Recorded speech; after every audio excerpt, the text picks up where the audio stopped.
I don't want to muddle it at this stage, so I want to say this. It's my august honour, ladies and gentlemen, to stand before you once again and plead on behalf of one of my dearest friends. Someone who has served this fine society with every fibre of his being, and someone whom we'll all miss. And miss terribly, I might add, when this person decides to finally depart Galway for fair shores. When we think of honorary life members of this house, we are met with a list of the best of the best.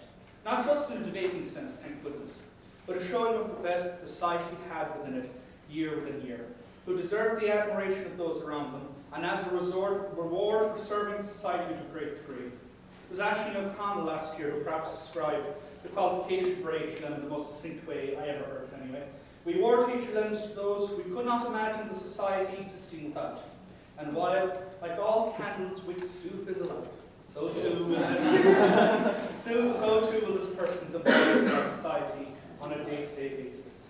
I swear there's a hint there, but it might be too dense. We award HLMs to those as a token of thanks, as a symbol of their service, and as a memento of the fine work and presence they have had in their years in the society. This person certainly has to the point where this year's session would have collapsed if not for his Trojan efforts. And by God, I'm happy to propose this person. I've been friends with this person for quite a while now, and it's a he, because I cannot take the soul this person under. He has been such a good friend, not just to me, but to absolutely everyone he has encountered. He is warm, he is funny, although he doubts us in a manner that's so wonderfully humble he swears from the middle. I have spent many times just talking to this man, and I've always been bowled over by his intelligence, his insight, his sheer brilliance, and his sheer friendliness. There's this keen mind that made him so at home in this house.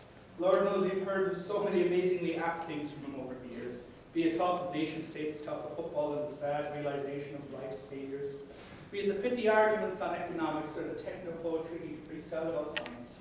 Every time this person spoke, he spoke well. He spoke exceptionally to the point where only sheer sentimentality and awness would steal the best speech of the night from him. Even the ladies could not resist.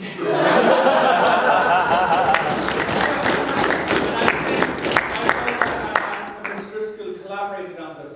The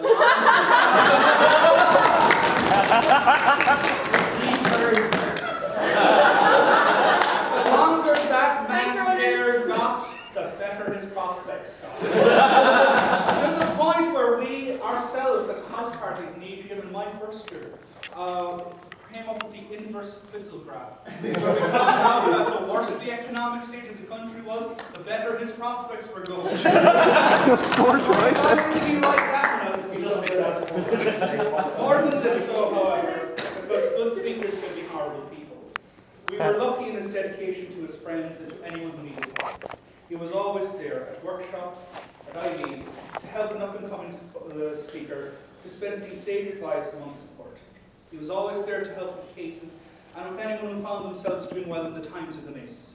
He was a great friend, a great confidant, and a great advisor to all. His committee work was nothing short of sterling, serving in the executive for 2 years and excelling in both posts.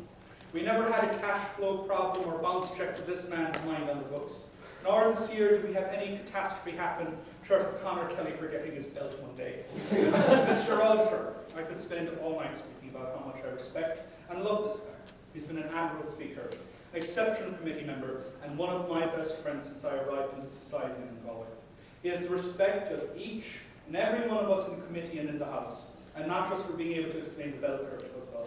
He deserves to say to them.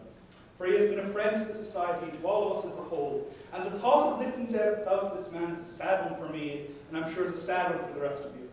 Therefore, it is the duty of the society to recognise this man, recognise the speaker, recognise the worker, recognise the cabin man, the pimp, the genius, the elegance, the eloquence, and the friend. We are richer for having known him, and it is my greatest honour this evening to nominate Mr. Ronan Fitzpatricks.